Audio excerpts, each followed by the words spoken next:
आज हम यहाँ डिस्कस करने वाले हैं चैप्टर 2 अध्याय 3 धातु एवं आधातु। धातु और आधातु के बारे में बात करें। 9वीं कक्षा में आपने कई तत्व के बारे में पढ़ा होगा, यानी कि पिछला जो क्लास था मतलब 9th क्लास, उसमें हम लोग तत्व के बारे में पढ़े थे। आपने देखा कि किस प्रकार तत्व को उनके गुणधर्मों के आधार पर धातु एवं आधातु में वर्गीकृत किया जाता है। तो लोग क्या करते थे, धातु में और आधातु में क्या करते थे, वर्गीकृत करते थे। आपके दैनिक जीवन में धातु अधातु के उपयोगों पर विचार कीजिए। धातु और अधातु पे क्या करना, विचार करें।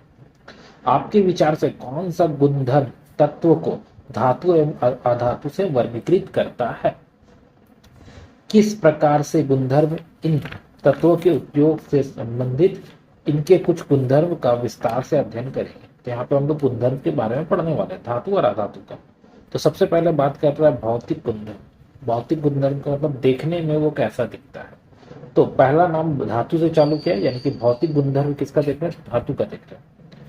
इन पदार्थों के भौतिक गुणधर्म की तुलना करके समूहों में अलग करना सबसे आसान होता है। इनके अध्ययन के लिए हम निम्नलिखित क्रियाकलापों की सहायता से लेते हैं। तो कुछ क्रियाकलाप करेंगे जिससे कि क्या पता चलेगा हम लोग को धातु के गुणधर्म को समूह करना आसान हो जाएगा। अनुभाग 3.1 से 3.6 में दिए गए क्रियाकलाप के निम्नलिखित धातुएं iron, copper, aluminium, magnesium, sodium, lead, zinc आसानी से मिलने वाली कुछ अन्य धातुओं के नमूने इकट्ठे कीजिए। मतलब हम लोग को यहाँ पे पहले बोल रहे हैं कि हम लोग को कुछ कुछ ले लेना है। क्या क्या ले लेना है, आयरन ले लेना है, कॉपर ले लेना है, aluminium, magnesium, sodium, lead, zinc जो कि आसानी से मिल जाता है, उसको ले लेना है। लेने के बाद अब क्रियाकलाप चालू करेंगे। पहला क्रियाकलाप बोला 3.1 में आयरन, कॉपर, एल्यूमिनियम, मैग्नीशियम के नमूने लीजिए। उसके नमूना को लेना है। प्रत्येक नमूना कैसा दिखता है, दिखाई देता कैसा है, उसके बारे में बात करता। ध्यान से देखिए, ध्यान देना और देखना कैसा दिख रहा है। रेगमाल से रगड़ कर, वो जो आता है सैंड पेपर, उस सैंड पेपर से रगड़ कर हम लोग को क्या करना, देखना है। नमूने की सतह को साफ करके फलस्वरूप फिर ध्यान से, अब जब हम उसको सैंड पेपर से रगड़ देंगे, बालू वाला जो पेपर होता है उससे रगड़ने के बाद हम लोग को पता चलेगा कि कैसा दिख रहा है। ठीक है, देखने का देखेंगे हम लोग कैसा दिखेगा। अपने शुद्ध रूप से धातु की सतह चमकदार हो जाती है। उसका जो धातु का सतह है वो क्या होता है, चमकदार हो जाता है। कैसे, जैसे कि हम लोग देखते हैं जब पेंट करने के लिए किसी को बुलाते हैं, लोहा को पेंट करने के लिए, तो वो लोग क्या करता है, बोलता है श्रेष्ठ पेपर लेके आइए, सैंड पेपर जिसको बोलते हैं, उससे रगड़ता है। क्यों रगड़ता है, ताकि जब पेंट करे तो क्या हो, उसको अच्छे से पकड़ सके। तो जब वो श्रेष्ठ पेपर से उसको साफ करता है तो क्या होता है, चमकीला हो जाता है, चमकने लगता है। धातु के इस गुणधर्म को धात्विक चमक कहते हैं। यहाँ एक टॉपिक, एक इंपॉर्टेंट पार्ट आया है, धात्विक चमक किसको बोलते हैं, जो चमकता है। ठीक है, कौन सा, धातु की सतह चमकदार होती है, जिसे क्या बोल रहा है, धात्विक गुणधर्म कहा जा रहा है। ठीक है, ये एक टॉपिक होगा। नेक्स्ट आगे क्या, दूसरा क्रियाकलाप करने बोला 3.2। अब 3.2 क्या करते हैं, आयरन, कॉपर, एल्यूमिनियम, मैग्नीशियम एक छोटा टुकड़ा लीजिए। इन सबका छोटा टुकड़ा ले लेना है। इन धातुओं को तेज धार वाले चाकू से काटने का प्रयास कीजिए। आपको परीक्षण को लिखिए, मतलब उसको क्या करना, चाकू से काटना। जैसे लोहा ले लिया, लोहा को चाकू से काटना है। चिमटे से सोडियम धातु के टुकड़ा पकड़िए। और सोडियम धातु, सोडियम एक धातु है जो साबुन के जैसा होता है, उसको चिमटा से पकड़ना है। सावधानी बोला, सावधानी लेते हुए चलना है। सोडियम धातु का उपयोग करते समय हमेशा सावधान रहिए। फिल्टर पेपर के बीच दबाकर इसे सुखा लीजिए। फिल्टर पेपर से सुखा लेना। वॉच ग्लास में रखकर चाकू से काटने का प्रयास कीजिए। आपने क्या देखा, तो होता क्या है, बाकी कोई भी लोहा को अगर हम काटेंगे चाकू से, तो चाकू से नहीं कटेंगे। लोहा को काटने के लिए क्या करते हैं, एक अलग से ब्लेड आता है, उससे काटा जाता है। मगर यही चीज अगर हम लोग सोडियम ले ले, इतना बड़ा सोडियम, और सोडियम को चाकू से काटेंगे तो आराम से साबुन के जैसा रहता है। आराम से साबुन कैसे काटेंगे, चाकू से कैसे कटेंगे, वैसे ही कट जाता है। तो इससे पता चलता है कि सिर्फ और सिर्फ क्या, सोडियम ही एक ऐसा चीज है जो क्या होता है, चाकू से कट सकता है, बाकी नहीं कटेगा। कैसे, यहाँ देखो, आपने देखा कि धातु सामान्यतः कठोर होती है, कठोर होती है। प्रत्येक धातु को कठोरता अलग अलग होती है, बात तो सही है। ऊपर वाला चीज सब नहीं कटा, मगर सोडियम क्या हुआ, कट गया। सोडियम भी धातु है मगर वो क्या हुआ, कट गया। नेक्स्ट आते हैं क्रियाकलाप 3.3, आयरन, जिंक, लेड और कॉपर के टुकड़े लीजिए। 3 चीज का टुकड़ा लेना, आयरन, लेड और कॉपर का। किसी एक धातु को लोहे के ब्लॉक पर रखकर 4-5 हथौड़े प्रहार कीजिए। मतलब उसको क्या करना है, मारना है। मारना मतलब पीटना है, पीट के क्या करना है, उसको फैलाना है। आपने क्या देखा, अन्य धातुओं के साथ यही प्रक्रिया कीजिए, सबके साथ करना है। अन्य धातुओं को आकार में परिवर्तन को लिखिए। अगर जो जो आकार में परिवर्तित हो गया उसका परिवर्तन को क्या करना है, लिखना है। तो आपने क्या देखा, आपने देखा कि कुछ धातुओं को पीट कर पतली चादर बनाया जा सकता है। पीट पीट के क्या कर सकते हैं, चादर बना सकते हैं। इस गुणधर्म को अर्धवर्ता अर्धवर्ता आघात वर्धिता कहते हैं। ठीक है, आघात वर्धिता कहते हैं। इसे सोने तथा चांदी सबसे अधिक आघातवर्तीय धातु है।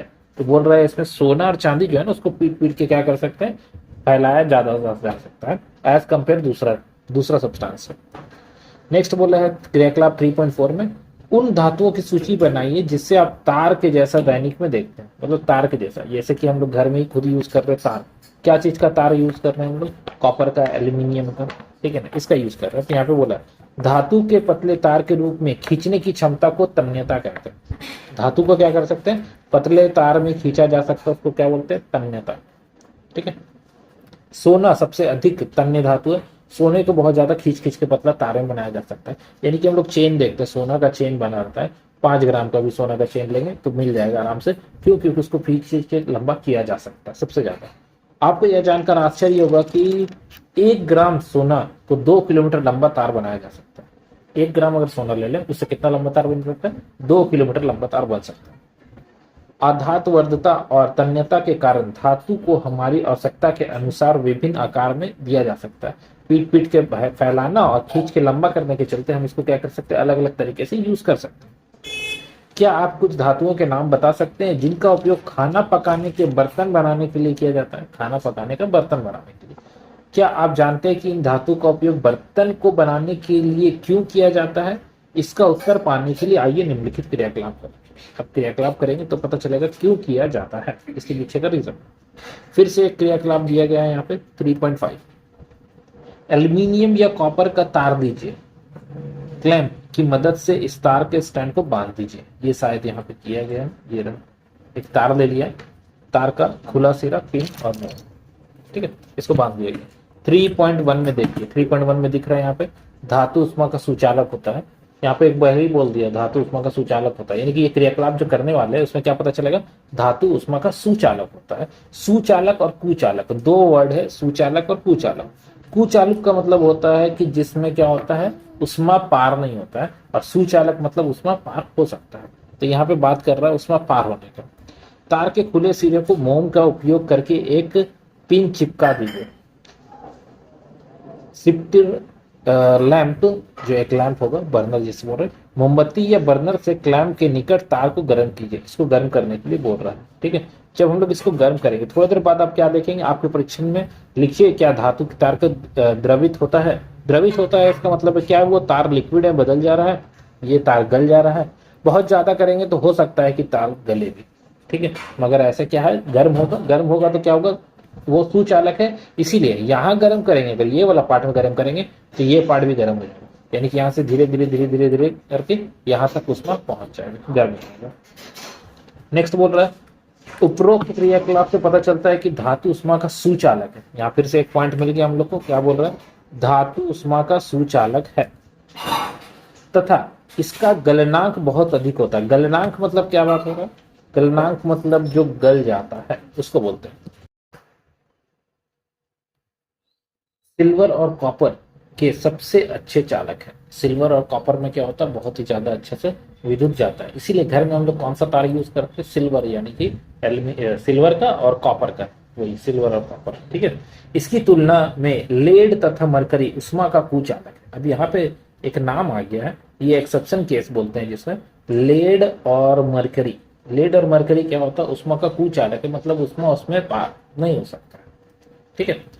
नेक्स्ट, क्या धातु विद्युत को भी चालक करता है, मतलब उसमें इलेक्ट्रिसिटी भी पास कर सकता है। जैसे कि हम लोग करंट में बता दिए, उष्मा को तो कर ही रहा था, अब यहाँ पे इलेक्ट्रिसिटी का भी बात कर ही दिया है। तो जब इलेक्ट्रिसिटी का बात कर दिया तो इसको पढ़ देते हैं। क्रियाकलाप 3.6, चित्र 3.2 के तरह एक विद्युत सर्किट तैयार कीजिए। यहाँ एक सर्किट दिया गया है, इसको तैयार कर लेना है। इसमें क्या है, एक बैटरी ले लेना है, एक बल्ब ले लेना है और एक तार ले लेना है, ठीक है। और इन दोनों को जोड़ना है। जोड़ेंगे तो यहाँ पे बल्ब जलेगा। इसका मतलब ये क्या है, इसमें इलेक्ट्रिसिटी पास हो सकता है, ठीक है, यानी कि विद्युत इसमें क्या हो सकता है, पास कर सकता है।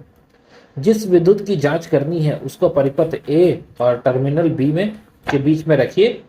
जब बल्ब, क्या बल्ब जलता है, क्या बल्ब जल रहा है, हाँ जलेगा, बल्ब ग्लो करेगा, चमकेगा। आपने अवश्य देखा होगा कि जिस तार से आपके घर तक बिजली पहुंचती है उस पर पॉलीलाइन और क्लोराइड यानी पीवीसी का अथवा रबर जैसी सामग्री की परत चढ़ी होती है। देखते हैं कि ऊपर में क्या होता है, तार तो अंदर रहता है मगर ऊपर से क्या कवरिंग क्या रहता है। विद्युत तार पर ऐसे पदार्थ के परत क्यों है, ताकि क्या हो, हम लोग को करंट नहीं मार सकते, क्योंकि वो जो परत उसमें चढ़ाया गया वो क्या कुचालक है और तार तो सुचालक है। जब धातुएं किसी कठोर सतह से टकराती है तो क्या होता है, अगर धातु कठोर सतह से टकराएगा तो क्या होता है, तो आवाज आता है, टन टन। वैसे कोई आवाज उत्पन्न करता है, जो धातु कठोर सतह से टकराने पर आवाज उत्पन्न करता है उसको बोलते हैं ध्वनिक, सोनोरस जिसको इंग्लिश में बोलते हैं, ठीक है। कहते हैं, क्या आप बता सकते हैं कि स्कूल की घंटी धातु की क्यों बनी होती है, ताकि क्या हो, जब उसमें पीटा जाए तो क्या होगा, आवाज होगी, इसीलिए। यहाँ तक धातु का काम खत्म हो गया। 3.6 तक धातु का काम खत्म कर दिया। अब यहाँ से बात आता है आधातु का। जितना चीज अभी हम लोग धातु में पढ़े, आधातु में ये सब चीज नहीं होता है। पिछली कक्षा में आपने अध्ययन कर चुके हैं कि धातु की तुलना में अधातुओं की संख्या कम है। धातु जितना ज्यादा है, अधातु क्या है, उससे कम है। Carbon, sulphur, iodine, oxygen, hydrogen आदि अधातु के कुछ उदाहरण हैं। जो नाम यहाँ पे लिखा है, carbon, sulphur, iodine, oxygen, hydrogen, ये चीज हम लोग को याद रखना है, ये चीज हम लोग को पढ़ना है। ब्रोमीन ऐसा अधातु है जो द्रव है। ब्रोमीन यहाँ पे बात कर रहा है, बाकी सब गैस का फॉर्म में मिल सकता है, ठीक है, या फिर सॉलिड में मिल सकता है। ब्रोमीन को क्या बोला जा रहा है, एक ऐसा धातु है जो द्रव का फॉर्म में मिलता है। द्रव मतलब लिक्विड का फॉर्म में देखने को मिलेगा। इसके अलावा सारी आधातु या तो ठोस या फिर गैस में होती है। जो भी आधातु है वो क्या होता है, ठोस या फिर गैस का फॉर्म में होता है। क्या आधातुओं के धातुओं के समान आधातु की भी कुछ गुणधर्म है, आइए पता करें। तो इसको भी पता करेंगे हम लोग, क्या इसका गुणधर्म है, तभी पता चल जाएगा। एक क्रियाकलाप है 3.7, इसको देखते हैं। कार्बन, सल्फर, आयोडीन का नमूना एकत्रित कीजिए। इन धातुओं को 3.1, 3.4, 3.6 के क्रियाकलाप दोहराइए और परीक्षण को लिखिए। इसको फिर से क्रियाकलाप को दोहराना है और परीक्षण को लिखना है। तत्व, उसका चिन्ह क्या है, सतह का प्रकार, किस तरह का उसका सतह है, सॉलिड, लिक्विड, गैस, उसके बारे में, कठोरता है या नहीं है, अर्धवरता है या नहीं है, तन्यता है या नहीं, विद्युत जा रहा है कि नहीं जा रहा, ध्वनि निकल रहा है कि नहीं, ठीक है। अब जब हम इसके लिए जे क्या क्या नाम बताया है इसको देख लेना है। यहाँ पे बात कर रहा है कार्बन को चेक करना है, सल्फर को चेक करना है और आयोडीन को चेक करना है। 3 नाम बोला है, तीनों नाम को हम लोग को क्या करना है, अच्छे से चेक कर लेना है, ठीक है। नेक्स्ट आगे बढ़ते हैं। सारणी 3.1 में लिखे परीक्षणों के आधार पर अपनी कक्षा में धातुओं और अधातुओं के सामान्य गुणधर्म की चर्चा की। किसको चर्चा करना है, जो दोनों में समान होता है, यानी कि अभी तक देख रहे थे धातु अधातु से तो अलग है मगर समानता भी होता होगा, तो समानता के बारे में चर्चा करने को। आप निश्चित रूप से यह निष्कर्ष पर पहुंचेंगे कि केवल भौतिक गुणधर्म के आधार पर ही हम तत्व का वर्गीकरण नहीं कर सकते। मतलब सिर्फ देख के या फिर उसको पीट के या फिर खींच के नहीं कर सकते, ठीक है, क्योंकि कई अपवाद है। अपवाद का मतलब एक्सेप्शन, मतलब कुछ कुछ हो सकता है, किसी में काम कर रहा होगा, किसी में काम नहीं कर रहा होगा, तो अपवाद है। उदाहरण के लिए अपवाद के बारे में बात किया है। मरकरी को छोड़कर सारी धातुएं कमरे के तापमान पर ठोस पाई जाती है। मतलब मरकरी ही क्या होता है, लिक्विड का फॉर्म में होता है। वो जो पारा हम लोग बोल रहे हैं उसके बारे में बात कर रहा है, जो हम लोग को थर्मोमीटर में डाला रहता है मरकरी, उसके बारे में बात कर रहे हैं। तो वो तो रूम टेम्परेचर में भी क्या है, लिक्विड है, मगर हम जानते हैं कि जितना भी सॉलिड होता है वो कैसा होता है, ठोस होता है। क्रियाकलाप 3.5 में आपने देखा कि धातुओं की गलना अधिक होती है, लेकिन अब यहाँ पे बोला धातु जो है जल्दी गलता नहीं, मतलब बहुत टाइम लगता है तब जाके वो गलता है। लेकिन मैग्नीशियम और सीजियम का गलनांक बहुत कम होता है। मैग्नीशियम और सीजियम क्या होता है, बहुत जल्दी गल जाता है, मतलब थोड़ा सा भी टेम्परेचर देंगे तो क्या होगा, वो गल जाएगा। यदि आपने अपनी हथेली पर इन दोनों धातुओं को रखा तो ये पिघलने लगेंगे, मतलब इतना जल्दी होता है कि अगर हाथ में लेंगे ना तो पिघलने लगेगा, यानी कि हाथ का टेम्परेचर से ही क्या होगा, वो गलने लगेगा, इतना कम। आयोडीन अधातु होते हुए भी चमकीला है। आयोडीन क्या होता है, चमकता है। जैसे नमक का बात करें हम लोग आयोडीन में, तो वो क्या होता है, चमकता है। ठीक है। कार्बन ऐसा धातु है जो विभिन्न रूप में विद्यमान है। और कार्बन क्या होता है, कार्बन सॉलिड, लिक्विड, गैस सब में दिखने को मिलता है। प्रत्येक रूप को अपरूप कहते हैं। ये क्या है, हर एक रूप में मिलता है, इसको क्या बोलते हैं, अपर रूप। ठीक है ना, अपर रूप। हीरा कार्बन का एक अपरूप है। हीरा क्या है, कार्बन का एक अपरूप है। हीरा क्या है, सॉलिड, एकदम बहुत ज्यादा ठोस है। पूरा दुनिया का सबसे ज्यादा ठोस पदार्थ में माना जाता है हीरा को। तो हीरा क्या है, सबसे ज्यादा ठोस है। तो कार्बन क्या है, कार्बन ठोस पदार्थ में मिल गया, गैस का फॉर्म में भी मिलता है, लिक्विड का फॉर्म में मिलता है।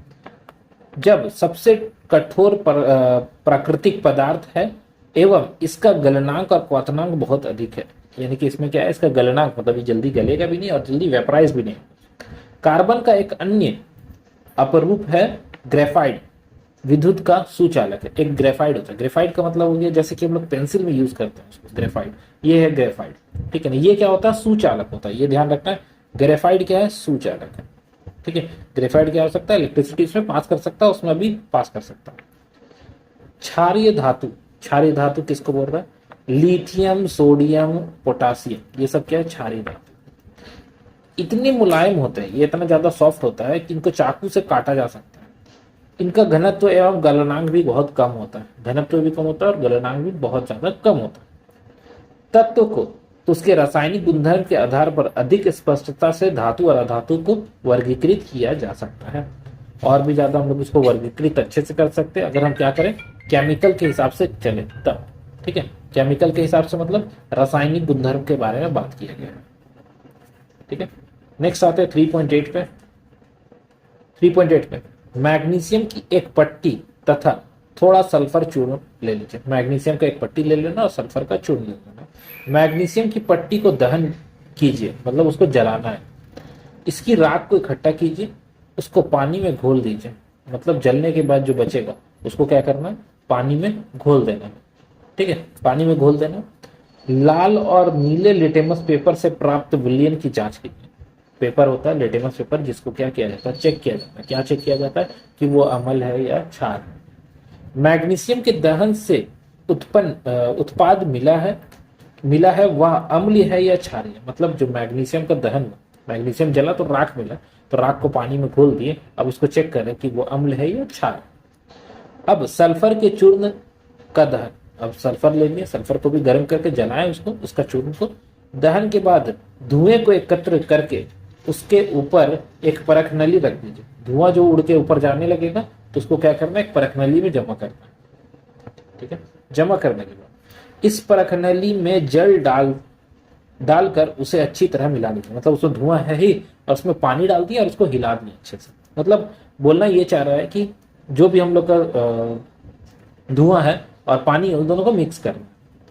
नीले और लाल लिटमस पेपर से इस विलयन की जांच की। फिर से इसको जांच करना, नीला और लाल लिटमस पेपर से। सल्फर के दहन से उत्पन्न पदार्थ अम्लीय या क्षारीय है। अब उससे पूछ रहा है कि जो सल्फर जला तो उससे जो पदार्थ बन के आया वो अम्लीय है या क्षार। क्या आप इस अभिक्रिया को, समीकरण को लिख सकते हैं। अब बोल रहा है इस अभिक्रिया को समीकरण का जैसा लिखना है, क्योंकि हम लोग चैप्टर 1 में पढ़े। अभी क्या हो रहा है, अधिकांश अधातु ऑक्साइड प्रदान करते हैं, यानी कि ये बहुत इंपॉर्टेंट है। क्या बोल रहा है, अधातु ऑक्साइड प्रदान करती है। अधातु क्या करती है, ऑक्साइड प्रदान करती है, जो जल में घुलकर अम्ल बनाती है। अब यहाँ पे क्या बोला, जल में घुलेगा तो क्या बनेगा, अम्ल बनाएगा। वहीं अधिकतर धातु क्षारिक ऑक्साइड प्रदान करती है। अगले भाग में आपको धातुओं के ऑक्साइड के बारे में जानकारी प्राप्त होगी। ठीक है, आगे हम लोग इसका क्षारक ऑक्साइड को देखेंगे। यहाँ क्या बोला हुआ है, वह अधिकतर धातुएं क्षारकीय ऑक्साइड प्रदान करती है। क्षारकीय ऑक्साइड प्रदान करती है, कौन प्रदान कर रहा है, धातु। ठीक है, आगे देखते हैं। यहाँ कुछ क्वेश्चन दिया गया, इसको अपने से कर लेना, डू योरसेल्फ। अब आ जाते हैं, यहाँ पे टॉपिक है धातुओं का रासायनिक गुणधर्म। अब रासायनिक गुणधर्म किस तरह से चेक करेंगे, जैसे हम लोग क्रियाकलाप देखे थे 1 से लेकर 4 तक। यहाँ बोला धातुओं के रासायनिक गुणधर्म के बारे में हम भाग 3.2.1 से 3.2.4 में पढ़ेंगे। इसमें निम्नलिखित धातुओं के नमूने एकत्रित कीजिए। फिर से बोल रहा है कुछ नमूना ले लो, aluminium, copper, iron, lead, magnesium, zinc और सोडियम, इन सबको ले लेना। अब इससे क्या करेंगे हम लोग, एक्सपेरिमेंट करेंगे। पहला, धातुओं का वायु में जल दहन करने से क्या होता है। अब वायु में क्या कर रहे हैं, जला रहे हैं। जलाएंगे तो क्या होगा, वायु में क्या है, वायु में ऑक्सीजन है, जलने के लिए ऑक्सीजन चाहिए होगा। तो क्रियाकलाप 3.8 में आप देखेंगे कि वायु में चमकदार श्वेत ज्वाला के रूप में मैग्नीशियम का दहन होता है। मैग्नीशियम को जलाएंगे तो क्या होता है, सादा रंग का ज्वलन होगा उसमें। क्या सभी धातुएं इसी प्रकार अभिक्रिया करती है, निम्नलिखित क्रियाकलापों की जांच कीजिए। तो बोलता है क्या ये तो मैग्नीशियम हुआ, क्या सब ऐसा होगा, तो चेक करना है। निम्नलिखित क्रियाकलापों को शिक्षक की सहयोग आवश्यक है। आंखों की सुरक्षा के लिए छात्र चश्मा लगा ले तो बेहतर होगा। ठीक है, मतलब ये खतरनाक हो सकता है। एकत्र की गई किसी धातु को चिमटे से पकड़ कर ज्वाला का दहन कीजिए। अन्य धातुओं के साथ भी यही अभिक्रिया दोहराइए। मतलब जितना भी धातु है सबको ले लो, चिमटे से पकड़ो और उसको जलाओ। इसमें उत्पन्न पदार्थ को एकत्र कीजिए। मतलब जलने के बाद जो राख बचेगा उसको क्या करना है, एक जगह पे जमा करना है। उत्पाद तथा धातु के सतह को ठंडा होने दें, उसके बाद उसको ठंडा होने दें। किसी धातु का दहन आसानी से होता है, मतलब कुछ कुछ धातु है जो क्या होता है, आसानी से जल जाते हैं। जब धातु का दहन हो रहा हो तो ज्वलन का रंग क्या होगा, जब वो जल रहा होगा तब कौन सा रंग होगा। दहन के पश्चात धातु की सतह कैसा प्रतीत होगी, कैसा दिखेगा वो उसका सतह। धातुओं को ऑक्सीजन के साथ अभिक्रियाशील के आधार पर घटते क्रम में व्यवस्थित कीजिए। जो जो धातु लिया गया है उसको क्या करना, व्यवस्थित करना है घटते क्रम। क्या इनके उत्पाद जल में घुलनशील है, और जो उत्पाद बन के आया, मतलब जलने के बाद जो बन के आया, क्या वो जल में घुलनशील है, वो पूछ रहा। मतलब जल में क्या हो सकता है, मिक्स हो सकता है कि नहीं हो सकता। लगभग सभी धातुएं ऑक्सीजन के साथ मिलकर संगत धातु का ऑक्साइड बनाती है। मतलब धातु और ऑक्सीजन मिलेगा तो क्या बनाएगा, धातु ऑक्साइड बनाएगा। उदाहरण के लिए जब कॉपर को वायु की उपस्थिति में गर्म किया जाता है तो वो ऑक्सीजन के साथ मिलकर काले रंग का कॉपर डाइऑक्साइड बनाता है, कॉपर ऑक्साइड बनाता है। ठीक है, काले रंग का कॉपर ऑक्साइड बनाता है। यहाँ लिखा हुआ Cu और O2 को मिलाया तो CuO बना, बैलेंस करके 2 लगा दिया गया। ठीक है, जिसको क्या बोला, कॉपर ऑक्साइड। नेक्स्ट, इसी में एक और चीज है, इस प्रकार एल्यूमिनियम ऑक्साइड प्रदान होता है। एल्यूमिनियम ऑक्साइड कैसे बनता है, एल्यूमिनियम में ऑक्सीजन के प्रेजेंस में जलाएंगे तो Al2O3 बनेगा।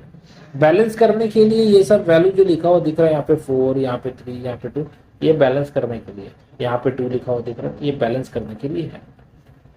नेक्स्ट आते हैं अध्याय 2 में। आपने देखा कि कॉपर ऑक्साइड हाइड्रोक्लोरिक अम्ल के से कैसे अभिक्रिया करता है। हम जानते हैं कि धातु ऑक्साइड की प्रकृति क्षारीय होती है। धातु ऑक्साइड का प्रकृति क्या होता है, क्षारीय होता है। लेकिन एल्यूमिनियम ऑक्साइड, जिंक ऑक्साइड जैसे धातु ऑक्साइड अम्लीय और क्षारीय दोनों को प्रकार को व्यवहार को प्रदर्शित करते हैं। सिर्फ कौन कौन कर सकता है ऐसा, 2 नाम दिया गया है, सॉरी 3 नाम दिया गया है ना, एल्यूमिनियम ऑक्साइड और जिंक ऑक्साइड 2 नाम दिया गया।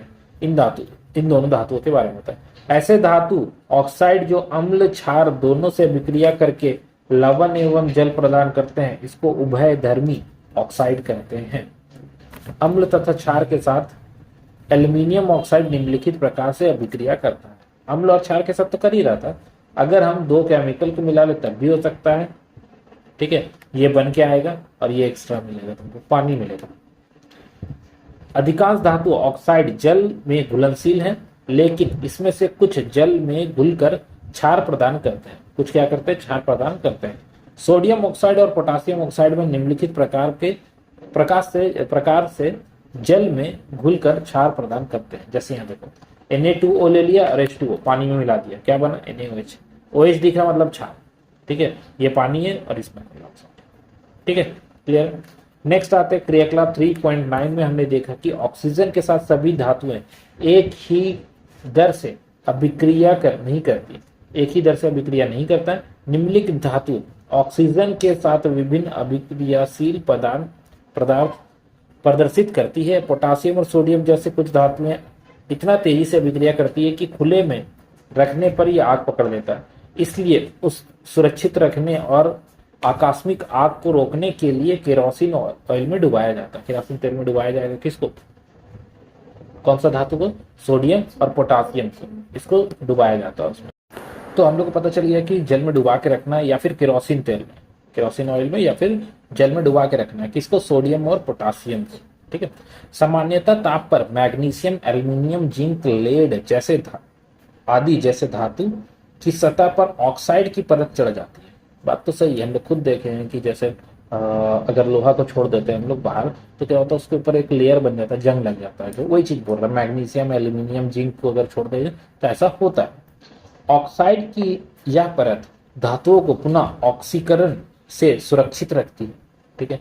ऑक्साइड जो होता है ये इसके क्या करता है, ऑक्सीकरण से सुरक्षित रखता है।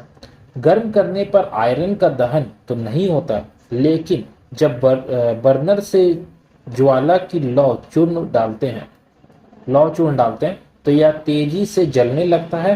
कॉपर का दहन तो नहीं होता, लेकिन गर्म धातु कॉपर 2 ऑक्साइड के काले रंग की परत चढ़ जाती है। सिल्वर और गोल्ड अत्यंत अधिक ताप पर भी ऑक्सीजन के साथ अभिक्रिया नहीं करते हैं। यहाँ पे 2-3 चीज नाम आए, जैसे पहला चीज आ रहा है यहाँ पे, गर्म करने पर दहन नहीं होता। कौन दहन नहीं हो रहा है, यहाँ पे बोल रहा है कि अगर हम लोग गर्म करते हैं लोहा को, ठीक है ना, इसमें चूर्ण डालेंगे, लोहा का चूर्ण डालेंगे तो तेजी से जलने लगेगा मगर दहन नहीं होगा। ठीक है ना। और कॉपर भी दहन नहीं करता। कॉपर क्या करता है, कॉपर ऑक्साइड बना लेता है, काला रंग का हो जाता है। रंग ध्यान रखना, यहाँ क्वेश्चन पूछता है कौन सा रंग का होता है, तो काला रंग का होता है। और एक चीज है, गोल्ड और सिल्वर ऑक्सीजन के साथ अभिक्रिया नहीं करता, ऑक्सीजन के साथ अभिक्रिया नहीं करता। ये चीज हम लोग दिमाग में रखेंगे। नेक्स्ट, इसके बाद क्या बोला है, यहाँ कुछ दिया हुआ है, क्या आप जानते हैं, इसको देख लेना।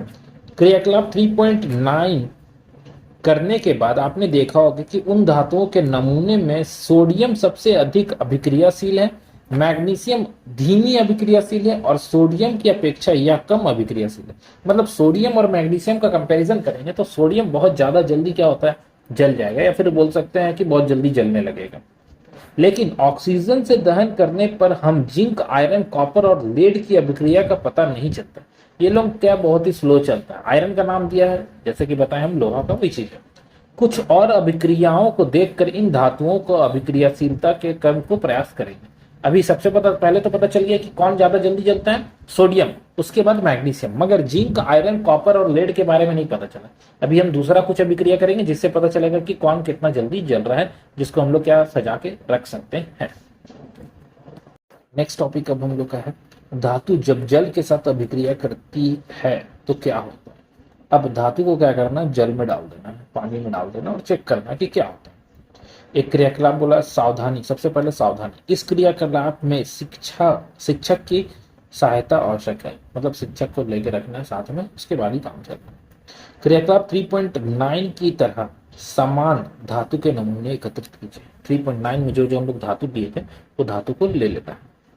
अब ठंडे जल से अधिक भरे बीकर में नमूने को, टुकड़े को अलग अलग करके डाल दीजिए। नमूना में डाल देना अलग अलग करके। कौन सी धातु ठंडे जल में अभिक्रिया करती है, ठंडे पानी के साथ अभिक्रियाशील के आधार पर उन्हें आरोही क्रम में व्यवस्थित कीजिए। अब उसको डाल देना है जल में और देखना है कि कौन पहले कर रहा है कौन बाद में कर रहा है, उसके हिसाब से। क्या कोई धातु जल में आग उत्पन्न करती है, मतलब पानी में डाले और आग जल गया, ऐसा कोई। थोड़ा देर बाद क्या कोई धातु जल में तैरने लगता है, जल में क्या होगा, तैरने लगे। जो धातु ठंडे जल के साथ अभिक्रिया नहीं करती उन्हें ऐसे बीकर में डालिए जो गर्म जल से आधे भरे हुए हैं। अब क्या करना है, आधा गर्म पानी से भरा हुआ उसमें करना है। जो धातुएं गर्म जल के साथ अभिक्रिया नहीं करती उनके लिए चित्र 3.3 में इस तरह व्यवस्थित कीजिए तथा भाप के साथ उसकी अभिक्रिया को अपेक्षित कीजिए। मतलब उसका जो भाप निकलेगा उससे क्या करना है, उसको देखना है। जैसे कि यहाँ पे डाला गया H2 गैस ऊपर निकल रहा है, ठीक है ना, गैस जार स्टैंड लगा दिया गया, यहाँ से निकास नली है, यहाँ जा रहा है, ठीक है। जल से भींगा कांच तंतु, ये कांच तंतु भींगा हुआ, क्वाथनान नली है, यहाँ धातु रखा गया है यहाँ पे, ठीक है। और यहाँ से गर्म किया जा रहा है इसको, ठीक है। गर्म करेंगे तो अपने आप इसका भाप इसके ऊपर चलेगा, ठीक है। और यहाँ से पता चला कौन सा गैस निकल रहा, हाइड्रोजन गैस निकल रहा है। यानी कि पानी था, हाइड्रोजन गैस निकल जा रहा है, तो इसका मतलब है कौन सा गैस बच रहा है, ऑक्सीजन गैस। तो ऑक्सीजन ही इसके ऊपर काम करेगा, ऑक्सीजन है इसके साथ। कौन से धातु भाप के साथ भी अभिक्रिया नहीं करती, भाप भी उसके ऊपर कुछ काम नहीं कर रहा है। जल के साथ अभिक्रियाशील के आधार पर धातुओं को अवरोहित क्रम में व्यवस्थित करना है। जल के साथ जो भी अभिक्रिया हो रहा है उसको व्यवस्थित करना है। अब क्या होता है देखते हैं। जल के साथ अभिक्रिया करके धातु हाइड्रोजन गैस तथा धातु ऑक्साइड उत्पन्न करती है। बात तो सही है, अभी देखिए हम लोग हाइड्रोजन गैस निकल रहा था और क्या मिल रहा था, धातु का ऑक्साइड बन रहा था। जो धातु ऑक्साइड जल में घुलनशील है, जल में घुलकर धातु हाइड्रो ऑक्साइड प्रदान करता है, लेकिन सभी धातुएं जल के साथ अभिक्रिया नहीं करती। सब जल के साथ नहीं करेगा। बोल रहा है धातु को जल के साथ डालेंगे तो धातु ऑक्साइड बनेगा और हाइड्रोजन निकलेगा। धातु ऑक्साइड को फिर जल के साथ कराएंगे तो धातु हाइड्रो ऑक्साइड बन जाएगा। जैसे एग्जांपल के लिए पोटासियम और सोडियम जैसे धातु ठंडे जल के साथ तेजी से अभिक्रिया करती है। सोडियम और पोटासियम की अभिक्रिया तेज और उष्माक्षोपी होती है, इसे उत्सर्जित हाइड्रोजन तत्काल प्रज्वलित हो जाता है, मतलब जलने लगता है। के ओ एच H2O के साथ अभिक्रिया कर रहा है, KOH बन रहा है और हाइड्रोजन गैस और उष्मा अर्जित हो रहा है, मतलब गर्मी निकल रहा है वहां से। सोडियम पकड़ो या पोटासियम पकड़ो, दोनों में सेम ही रिएक्शन हो रहा है। अब बोला जल के साथ कैल्शियम की अभिक्रिया थोड़ी धीमी होती है। इसके कंपैरिजन में कैल्शियम क्या है, थोड़ा सा धीमा है, या उष्मा उत्सर्जित उष्मा हाइड्रोजन के प्रज्वलन के होने के लिए पर्याप्त नहीं, मतलब इतना नहीं है कि जल जाए। जैसे H2O CaOH बनता है, H2 बन जाता है, ठीक है। मतलब कैल्शियम हो गया यानी कि चूना, ठीक है। उसके जैसे बात कर रहा है। और पानी में डालेंगे जैसे वो खौलने लगता है, मगर इतना नहीं होता कि आग लग जाए, ठीक है, आग नहीं लगता। क्योंकि उपरोक्त अभिक्रिया में उत्पन्न हाइड्रोजन गैस के बुलबुले कैल्शियम धातु की सतह पर चिपक जाते हैं, अतः कैल्शियम तैरना प्रारंभ करता है। कैल्शियम क्या होता है, तैरना प्रारंभ कर देता है। मैग्नीशियम शीतल जल के साथ अभिक्रिया नहीं करता है। ठंडा पानी रहेगा तो मैग्नीशियम उसके साथ रिएक्शन नहीं करेगा, परंतु गर्म जल के साथ अभिक्रिया करके वह मैग्नीशियम हाइड्रो ऑक्साइड और हाइड्रोजन गैस उत्पन्न करता है। जब वो गर्म पानी के साथ रिएक्शन करेगा तो क्या हो जाएगा, हाइड्रो ऑक्साइड बनाएगा और हाइड्रोजन गैस उत्पन्न करेगा। चूंकि हाइड्रोजन गैस के बुलबुले मैग्नीशियम धातु की सतह से चिपके होते हैं, मतलब जो मैग्नीशियम का धातु रहेगा उसी में देखेंगे बुलबुला बना हुआ रहेगा, अतः यह भी तैरना प्रारंभ कर देता है। इसीलिए वो क्या ऊपर की तरफ जाएगा तो ये तैरने लगेगा। कौन, मैग्नीशियम ऊपर तैरने लगेगा। एल्यूमिनियम आयरन जिंक जैसे धातु ना तो शीतल जल में साथ ना ही गर्म जल के साथ अभिक्रिया करती। एल्यूमिनियम आयरन जिंक किसी के साथ नहीं करता, लेकिन भाप के साथ अभिक्रिया करके यह धातु ऑक्साइड बना देती। भाप के साथ का मतलब क्या हो रहा है, जो हवा में जो रहता है ना, उसके बारे में बात कर रहा हूँ, ऑक्सीजन उसके साथ कर रहा है। तो हवा में भी क्या है, पानी है। तो ये बोल रहा है एल्यूमिनियम और पानी को पकड़े Al2O3 और हाइड्रोजन गैस में कर रहा है। सेम चीज आयरन के साथ भी हो रहा है, ठीक है। ये बैलेंस करना पड़ेगा, बैलेंस नहीं किया हुआ रहेगा, ठीक है, वो बैलेंस के साथ याद रखना। लेड, कॉपर, सिल्वर और गोल्ड जैसे धातु जल के साथ बिल्कुल अभिक्रिया नहीं करते हैं।